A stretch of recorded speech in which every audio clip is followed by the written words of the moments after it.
안녕하세요. 커피앤톡입니다. 오늘도 와주셔서 감사드리고요. 바로 사연 읽어보겠습니다. 안녕하세요. 저는 40 중반의 나이에도 불구하고 많은 사연이 있는 여자입니다. 벌써 이 나이에 이혼 경험도 한 번 있으니 말이에요. 제 사정을 모르는 분들에겐 사실 이 말도 굉장히 조심스럽게 털어놓게 되더군요. 아무래도 그런 부분이 아직 한국 사회에서는 큰 편견으로 보이는 것 같더라고요. 아파트에서도 남편하고 제가 함께 손잡고 다니는 모습을 보면 사람들이 신기하게 쳐다보면서 어쩜 그렇게 부부 사이가 좋아요?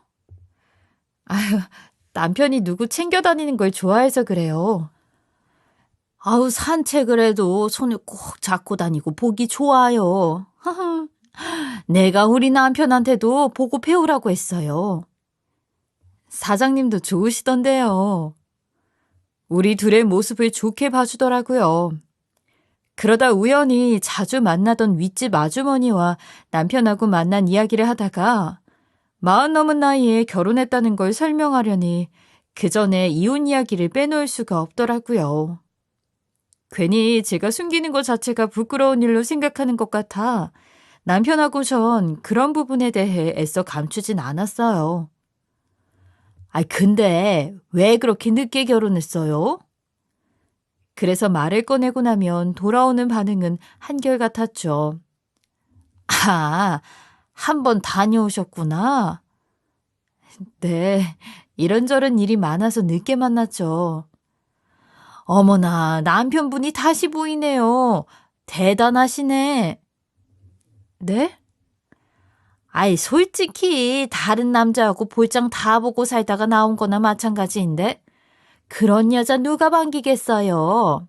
남편분이 마음이 참 넓으셔. 죽는 날까지 잘해드리세요. 그런 남자 없어요? 우리 남편 같으면 절대 안 된다고 쳐다보지도 않았을걸요? 아니, 남편이 사정을 다 알고 있어서요. 그래도 그렇죠. 갔다 온 여자를 누가 좋아해요? 그래서 남편분한테 더 잘하시는구나. 역시 그래서였네. 어쩐지 금슬이 너무 좋으시더라니까. 평범한 부부 같지는 않다 싶더라니. 그래서 잘하는 건 아니에요. 제가 반품 사유로 흠집이 생겼는데 우연히 성격 좋은 남편이 주워서 쓰고 있는 기분을 느끼게 하더라고요. 그런 말만 들으면 여자로서 자존감도 확 깎여버리는 기분이 들었죠. 여러분은 어떻게 생각하세요? 싸움이 쌍방과실이라고들 말하잖아요. 그런데 살다 보니 조금의 잘못을 저지르지 않고도 일방적인 이유로 당하는 일도 있더라고요. 그래서 전 양쪽 모두 잘못이란 말은 믿지 않아요. 제가 이혼하면서 그걸 경험했기 때문에 더 자신 있게 말할 수 있네요. 그리고 몇 번의 일을 경험하면서 어느 순간부턴 제 이혼에 관해선 말을 꺼내보질 않았어요. 누가 들어도 이혼한 걸 잘한 결정이라고 하는데 들어보지도 않고 한번 갔다 왔네 어쩌네 하고 딱지를 붙이는 꼴이 그냥 억울하더라고요.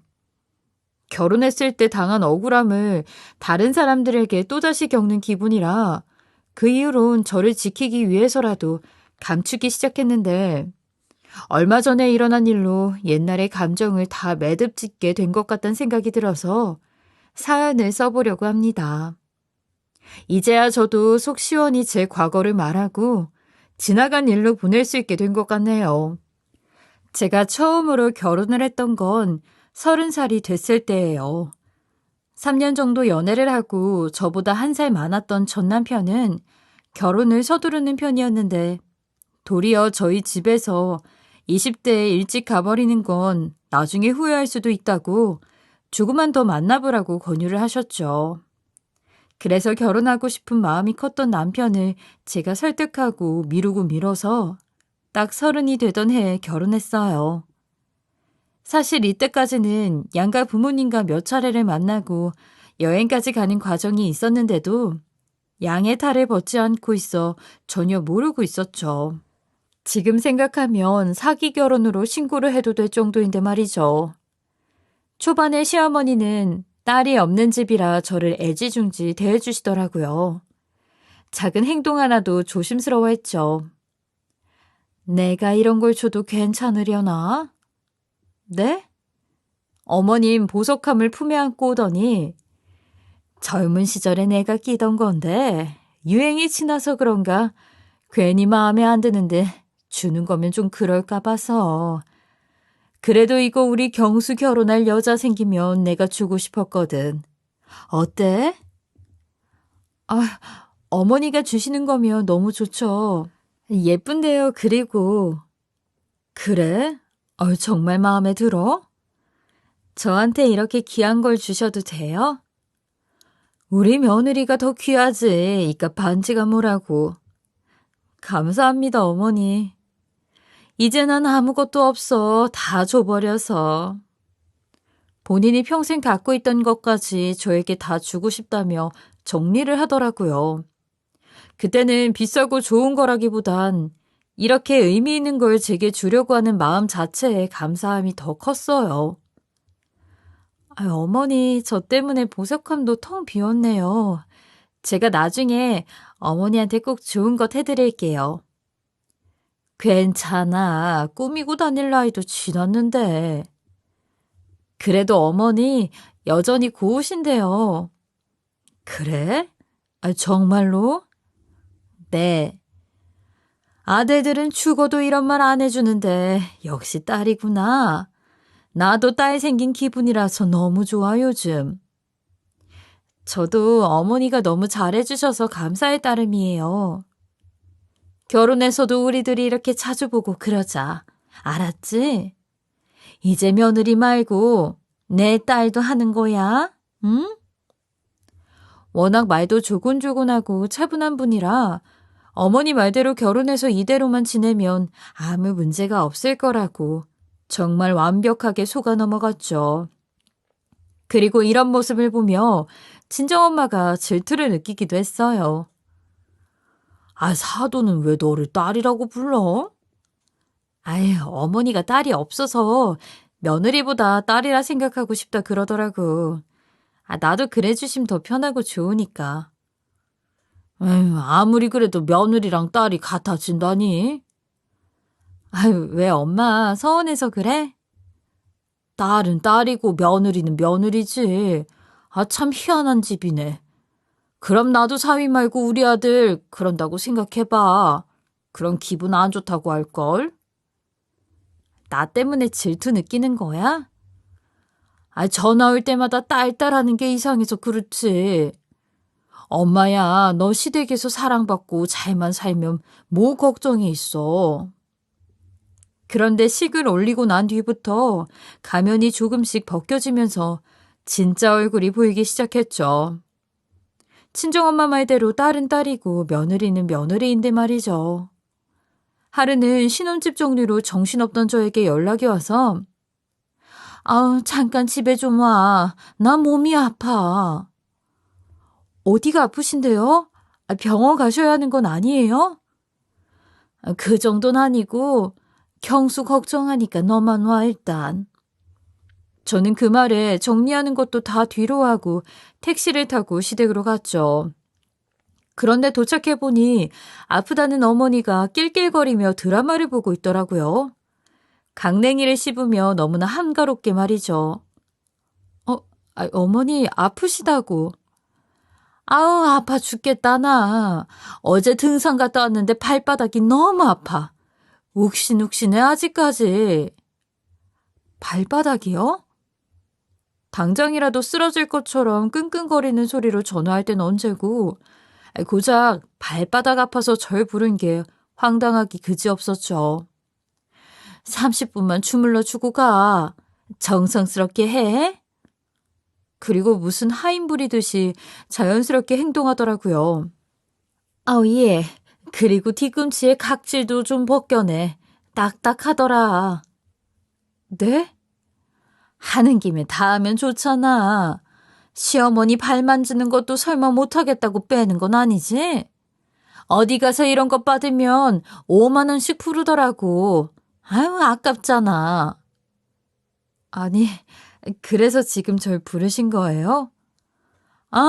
빨리 해. 드라마 끝나기 전에. 제대로 안 하면 시간 더 추가할 거야. 한 번에 잘해. 어머니, 많이 안 좋으심 병원에 가보시죠. 무슨 병원이야. 가봤자 기계 돌리기나 하지. 이런 건 사람 손으로 해주는 게 최고야. 너도 있는데 뭐? 초반엔 그게 이제 이 집 식구라 편하게 하겠다는 의미인가 하고 넘겼어요. 그런데 날이 갈수록 횡포에 가까운 짓이 심해져서 그대로 두고 볼 수가 없었죠.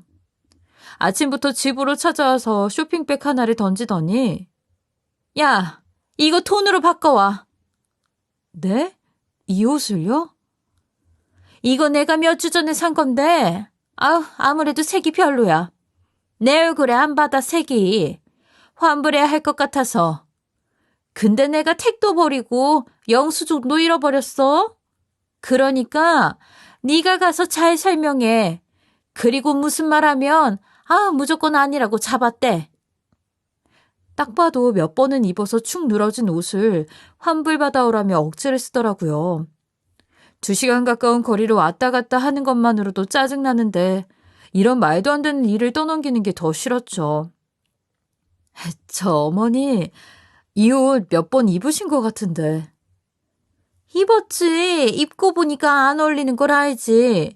어떻게 옷만 사서 걸어놓고 나한테 안 어울린다는 걸 알아? 너, 이 머리가 안 돌아가? 이런 상태로는 환불받기 힘들 것 같아서 그래요. 차라리 친구분이나 누구 주시는 게 낫지 않을까요? 참. 얘, 너 돈 많냐? 예? 아니, 그게 아니라. 너는 내 아들 돈 갖고 그렇게 사는 모양이네. 멋대로 저지르고 사서 보니까 아니면 싫은 소리 하기 싫으니까 누구 주고 선심이나 쓰고. 입은 티가 너무 나니까 하는 소리예요. 그러니까 너더러 해결해 오라는 건 아니야. 늙은 내가 그런 데까지 쫓아가서 흉한 꼴 보이고 서 있어야겠냐고. 사람들 쳐다보는 것도 싫어 난. 차라리 선의의 거짓말이라도 하면서 본인이 갈 수 없는 사정을 만들어 이야기라도 했으면 그렇게 밉지는 않았을 겁니다. 대놓고 자기도 싫은 일이라고 하면서 끝끝내 절 보내는 그 속이 너무 밉더라고요. 그럼 전요? 왜 저한테 그런 일을 하라고 하세요, 자꾸? 아니, 시어머니 위해서 철판 잠깐 못 가라? 언제는 딸이라고 하더니 어느 엄마가 딸에게 이런 싫고 짜증나는 일을 시키는지 마치 저에게 불가능하고 수치스러운 일을 주면서 얼마나 버티나 보자 하는 식인 것 같았어요. 그리고는 옛날 일까지 꺼내 들먹이기 시작하더군요. 그리고 너 내가 시집 오기 전에 얼마나 잘해줬어? 잊어버렸어? 딸이라고 대접해주고 장기만 안 꺼내줬지? 나한테 있는 모든 걸 너한테 줬는데 어떻게 이런 것도 못 해주니? 어머니, 그 문제는 다르잖아요. 내가 너한테 돈을 달라고 했어? 아니면 비싼 명품 옷을 사달라고 졸랐어? 다른 시어머니들은 그렇다면서 아주 벗겨먹으려고. 난 그런 짓은 안 해. 그거 내가 다 산 거잖아. 그게 자기 아들 주머니에서도 일부 빠져나간다는 걸 알기 때문에 그랬겠죠. 제 돈만 있었다고 하면 더한 짓도 할 인간인데 말이에요. 그래도 한 번 더 이런 일이 일어나면 그때 제대로 말을 해야겠다. 웬만큼 달래는 수준으로는 말이 안 통하는 분이라 다른 대책을 세워야겠다고 생각을 하고 있었죠. 그런데 하루는 경찰서에서 이른 아침부터 연락이 왔더라고요. 죄송하지만 잠깐 서로 오셔야겠네요. 저요? 무슨 일인가요? 와서 제대로 조사를 해주셔야 할 것 같아요. 무슨 일인가 싶어 급히 달려가 봤더니 글쎄 시어머니가 제가 오자마자 눈물이 그렁그렁한 얼굴로 제가 시켜서 그랬어요. 어쩔 수 없이. 전 영문도 모르고 다른 조사실로 끌려가 얘기를 듣는데 알고 보니 시어머니가 오래전에 살던 동네 사람들로부터 갯돈을 챙겨서 도망을 친 거더라고요. 지금 피해자만 30명이 넘습니다. 그렇게나 많아요? 아줌마들끼리 남편 모르게 돈 넣고 그랬던 거라서 지금 난리도 아니에요. 잡으면 죽이겠다고 그러고 있어요. 우리가 지금 보호해드려야 할 것 같다니까요. 그럼 그분들이 신고를 해서 찾아낸 거죠. 이게 일이 그럼 어떻게 처리되는 거예요? 돈을 못 갚으면 형을 받을 수도 있나요? 그럴 수도 있죠. 근데 며느리가 시킨 거라고 하던데. 그땐 어머니를 모를 때예요, 저는. 연애 시절에 어머니한테 결혼 자금 필요하다니까 마련해 오라고 해서 하는 수 없이 했다고 그래요. 우리도 뭐 그렇게 말씀을 하니까. 정말 기가 막혀서. 그때는 저라는 존재조차 모르고 살 텐데 어떻게 이런 일에 제 이름을 꺼냈는지 어머니 속을 알다가도 모르겠더라고요. 아무리 상황이 난처해도 그렇지 저를 팔아넘기는 꼴이잖아요. 누명까지 씌우려 드는 걸 보면서 저도 정신을 차려야겠다 싶었어요. 그리고 차분하게 조사를 마치고 경찰서를 나오는데 시어머니를 찾고 다녔던 피해자들이 우르르 몰려와서 순간 담요를 덮어서 저를 구석으로 끌고 가더라고요. 순간 겁이 확 나더군요. 인연이 시킨 거라네, 인연이. 잡아, 팔다리 꽉 잡고 저리로 가. 이게 어디 남의 돈으로 결혼할 생각을 해? 우리가 너 제대로 살게 해줄 것 같아? 숨도 제대로 쉬어지지 않고 앞도 보이지 않는데 주먹으로 손바닥으로 절 때리는 사람들 손이 매섭게 느껴졌죠. 살려주세요. 제 이야기 좀 들어주세요. 네?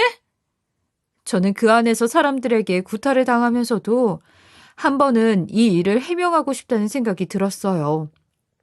어머니란 영악한 사람에게 당신들뿐 아니라 나도 속고 있다고요. 너무 억울해서 제 소리가 밖으로 뻗어나가지도 않는데 계속 외쳤죠. 한 번만요. 한 번만 들어주세요. 얘 할 말 있는 눈치인데? 일단 차로 데려가. 그리고 눈을 뜨니 친정엄마 또래분들이 차에 모여 제 입만 보고 있더라고요. 그리고 전 조심스럽게 결혼 시점과 신혼집을 마련한 계획이 이 일에 시어머니 돈이 한 푼도 없다는 사실을 증명했습니다. 다행히 신혼집 준비하면서 그런 것들을 자주 처리해야 돼서 핸드폰 안에 제가 모아둔 파일이 있어 확실하게 서류까지 보여주면서 이야기할 수 있었죠. 이땐 어머니를 만나기도 전이에요. 제가 그런데 무슨 자격으로 이런 일을 하라고 시키겠어요. 제가 딸도 아니고 며느리잖아요. 저도 지금 결혼해서 어머니 때문에 너무 힘든 사람입니다. 제발 제대로 상황을 봐주세요. 저도 피해자예요. 그리고 2년이란 시간 동안 시어머니만 쫓고 다닌 한 분이 제가 보여드린 서류를 한참 보더니 고개를 끄덕이면서 서류 보니까 맞아요. 그 한마디에 겨우 살아났죠. 그리고 나머지 어른들이 이제 며느리까지 팔아먹네 그게. 입만 열면 거짓말이야.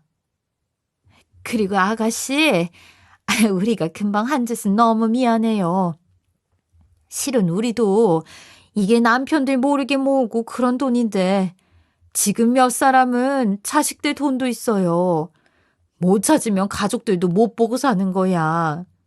이혼은 물론이고 그래서 목숨 걸고 이러는 거니까 이해해요. 그리고 한 분은 저에게 물을 건네면서 마셔요. 숨 막혔을 텐데. 감사합니다. 그리고 내가 충고 하나 하면 그 여자 악질 중에 최고 악질이야. 차마 자기 자식은 못 판 것 같은데 며느린 남남이다 이거지. 우리뿐 아니라 도박까지 손대서 일이 크니까 가능하면 얼른 인연 끊고 살던지 이혼을 하던지 결정해요. 아이, 우리 딸 같아서 마지막으로 해주는 말이야. 아가씨부터 살아야지. 그렇게 겨우 차에서 나와 구사일생으로 목숨을 건진 기분으로 집에 갔는데 저를 볼모 삼아 그 틈에 경찰에서 나온 어머니는 짐까지 들고 신혼집에 와 있더군요. 저에게 아무 설명도 없이 뻔뻔스러운 얼굴로요. 왔어? 아, 그래도 얼굴 보니까 많이 맞진 않았네. 절 보면서 아무렇지도 않게 그 말을 뱉더라고요. 당장 달려들어 시어머니 입이라도 찢고 싶은 심정이었죠. 전 힘없이 가방을 내려놓으며 한참 말없이 어머니를 봤죠. 아이, 최소한 이렇게 헛소리를 짓거리다가도 순간 정신이 들면 미안하다는 말 한 번은 하겠지. 사정을 이야기는 해주겠지. 마지막 기대를 해봤어요. 아, 걔네들이 힘도 좋고 무서워. 웬만한 남자 못지않다니까. 아이, 그치? 여럿이서 한 대씩만 쳐도 죽을 것 같아. 나도 전에 한번 맞아봐서 알아. 멍청한 것들. 아, 없는 돈이 때린다고 나와? 몇 년 지나면 결국 포기하게 돼 있어. 그게 다예요? 라면이라도 하나 끓여. 아유, 배고프다. 뭐라고요? 어머니, 저한테 그게 할 소리냐고요? 어떻게 그 상황에서 저를 팔아먹을 수가 있어요? 제대로 말 좀 해보세요. 제가 언제 어머니한테 결혼 자금 필요하다고 그랬어요. 네? 그런데 어머니는 미안한 기색 하나도 없이 이제 우리 19일인데 같이 극복해야지. 안 그래? 그리고 그런 사연도 없이 갯돈 갖고 왔다고 하면 경찰서에서도 사기꾼으로 몰게 돼 있어. 사기친 건 맞잖아요. 거기에 왜 저를 끌어들이는데요? 전 그때 어머니를 알지도 못했어요. 끌어들이는 게 아니라 이젠 같이 가자는 거지. 죄 짓고 내가 옥이라도 가더라도 꺼내는 건 결국 네 일이잖아. 마치 이런 일에 당연히 제가 합류해야 한다는 듯이 눈을 부릅뜨고 말하는 어머니를 보면서 저도 점점 할 말이 없어지더라고요. 어머니가 저지른 일을 왜요? 제가 왜요? 며느리로 들어왔으면 감수해야지. 나도 식구 아니니? 넌 내 아들하고 사랑만 하면 되는 게 결혼인 줄 알아? 네 엄마가 이런 일 겪었다고 하면 이렇게 안 나오지. 아무리 딸처럼 대해도 돌아오는 게 이런 취급이니 원? 어머니, 그래도 미안하단 말이 먼저 아닌가요? 진지한 제 태도에도 끝끝내 아랑곳하지 않고 비아냥거리며 이야기를 하더라고요. 아유, 너도 그런 소리 듣고 싶어 하냐? 뭐 해주지. 그게 돈 드는 것도 아니고. 미안해요. 미안합니다. 미안해요, 며느님. 그만 나가주세요. 5분도 채 대화를 나누지 않았지만 전 어머니를 그 순간 다신 보지 않겠단 마음을 먹었죠.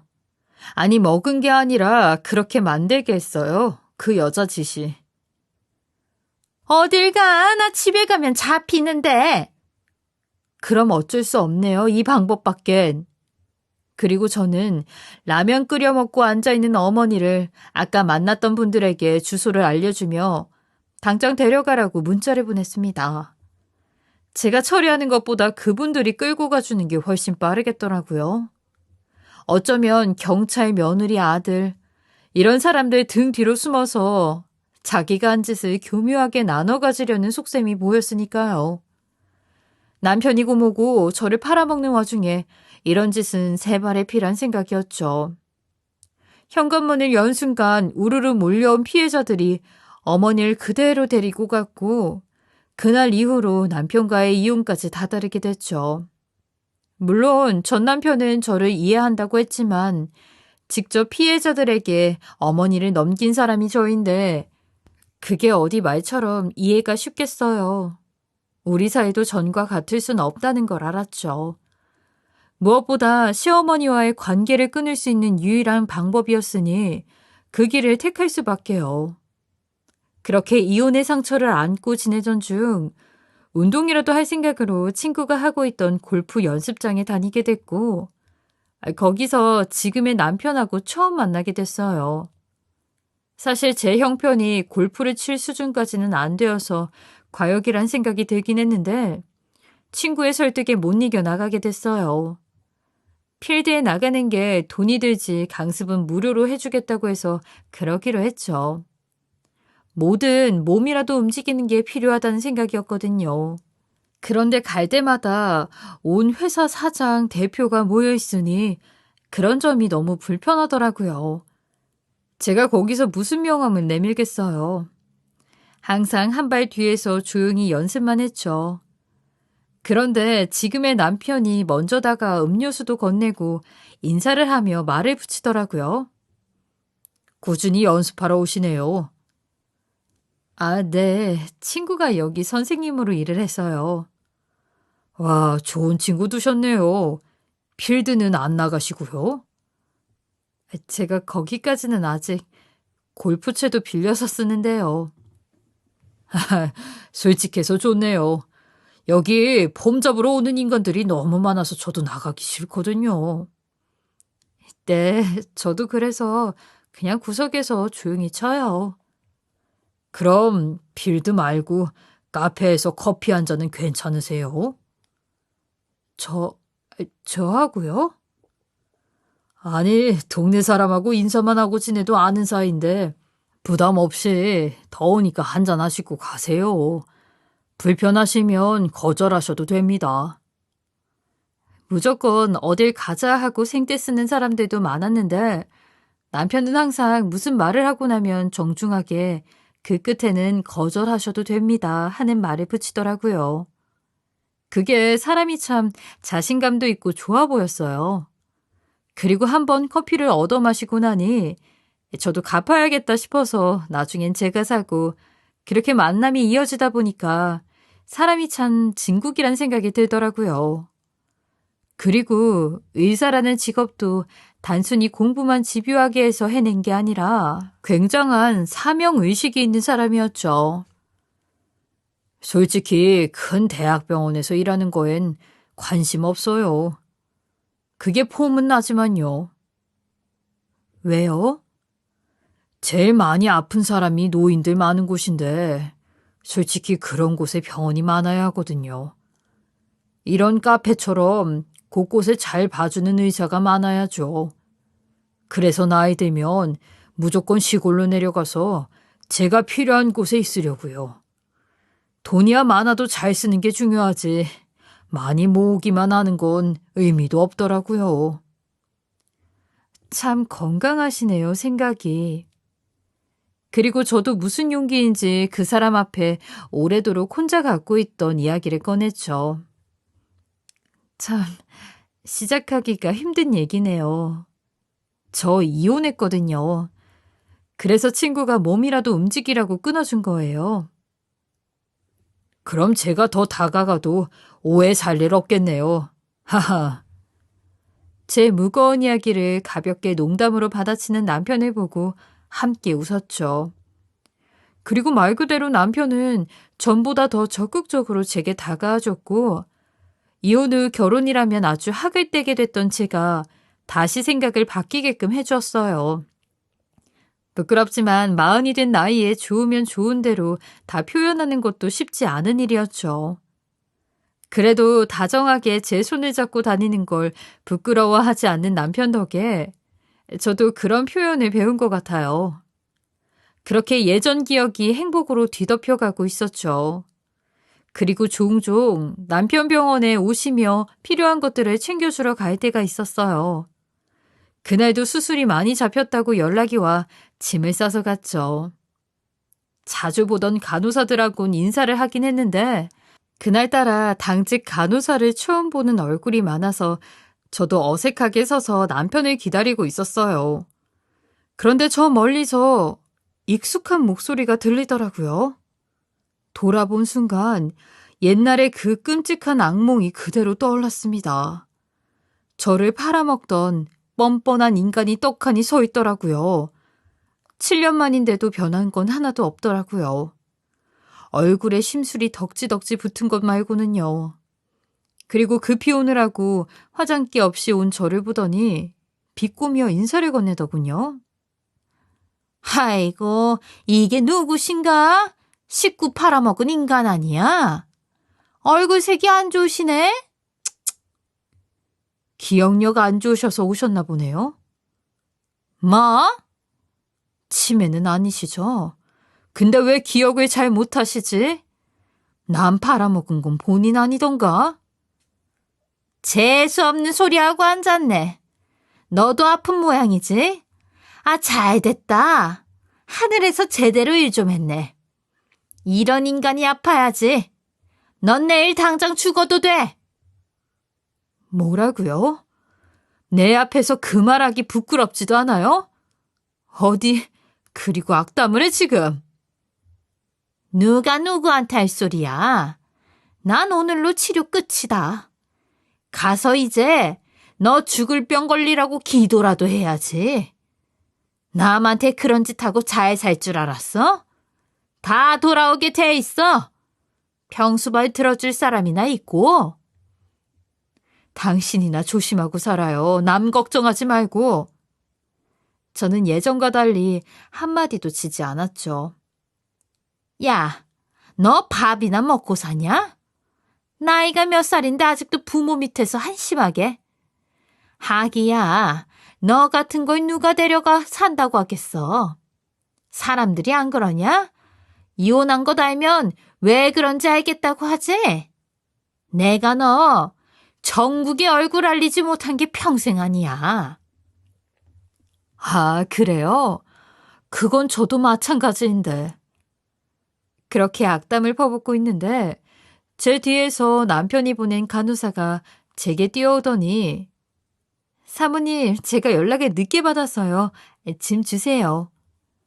그런데 그 말에 시모가 간호사를 노려보며 사모님? 이 병원은 아무나 사모님 소리를 해?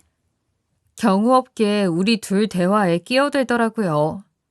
그런데 그때 다른 간호사가 뒤에서 오더니 아니 누가 아무나 해요. 우리 병원장 사모님이세요. 할머니 여기 소란스럽게 하지 마시고 얼른 약 받아 가세요. 아까 진료 끝나셨잖아요. 사모님 음료수 드세요. 병원장 사모라고? 누가? 갑자기 시어머니가 사색이 되더니 악을 지르더군요. 또 예전처럼 자기 뜻대로 안 되니 소리부터 지르는 건 여전하더라고요. 그래서 전 고개를 빳빳이 들며 누구긴요. 저죠. 어쩌죠? 내가 너무 건강해서. 아무리 기도해봤자 제 남편이 끔찍이 챙겨줘서 어머니 바라는 일 없을 것 같은데. 안타깝네. 열심히 치료받으시고 가세요. 병원 찾아주셔서 감사합니다, 환자님. 그렇게 한마디를 남기고 휙 돌아섰습니다. 저게? 누구라고? 사모? 병원장 사모? 아이고, 내 팔자야. 그리고 간호사들이 가는 길까지 고개를 숙이면서 사모님 조심히 들어가세요. 원장님께 잘 전할게요. 들어가세요, 사모님. 어머니는 충격을 받았는지 뒷목을 잡고 쓰러지더군요. 아, 어떻게 저런 게 병원장 사모를 해? 아이고, 억울한 세상아. 나보고 어떻게 살라고, 이제. 할머니, 시끄럽다고요. 얼른 가세요. 저는 복도 끝에서 바닥을 쓸고 있는 시어머니를 보며 더 당당히 어깨를 펴고 나왔습니다. 남편이 열심히 일해서 올라간 자리였지만 행복한 지금의 제 상황과 남편의 일, 모든 것이 그 여자에게 통쾌한 복수가 된 것 같더라고요. 항상 예전 일이 악몽처럼 떠오르던 제게도 그날 이후 꿈에서 돈이나 구걸하고 추위에 떨고 있는 시모의 모습으로 변해 있더라고요. 그것만 봐도 이미 제 마음이 얼마나 달라졌는지 충분히 알 수 있었죠. 그리고 이 일을 겪고 난 뒤로 어디선가 불행하고 어렵게 살 줄 알았던 제가 너무나 좋은 곳에서 편안히 지내고 있다는 사실에 어머니는 없던 병도 생긴 것 같더라고요. 본인 화 못 이겨서 언젠간 아플 줄 알았는데 결국 그게 그렇게 된 셈이죠. 그리고 종종 병원에 와서 시비를 걸고 가는 일도 있다고 하는데 남편은 크게 신경 쓰지 않더라고요. 어차피 그래봤자 본인만 손해야. 자기 화에 못 이겨서 본인이 제일 불행한 거지. 내버려도 불쌍한데. 그래, 당신한테 미안해서 괜히. 우리 간호사들도 그냥 경비 아저씨 불러서 해결하니까 당신이 이런 일에 마음 쓸 필요 없어. 우리가 무시하고 잘 사는 게 달콤한 복수지. 그건 그렇네. 남편 말대로 전 최고의 복수에 성공한 기분이에요. 그 달콤하단 표현도 이젠 잘 알겠네요. 아직도 경찰서 앞에 나와서 죽을 뻔한 그때 일이 생생하게 기억나는데 그때 더 버티고 전 남편하고 살았더라면 또 얼마나 괴롭고 불행한 모습으로 살고 있을까 싶어요. 그래서 요즘은 남편에게 그리고 제 선택에 대해서도 정말 잘했다고 칭찬해주고 있어요. 마음도 그렇지만 상황적으로도 절 편안하게 해준 남편에게 고마움도 잊지 않고 평생 갚아 나가려고요. 저의 긴 이야기 들어주셔서 감사합니다. 지금까지 커피앤톡이었습니다. 오늘도 끝까지 함께 해주셔서 감사하고요. 저는 다음 영상으로 또 찾아뵙겠습니다.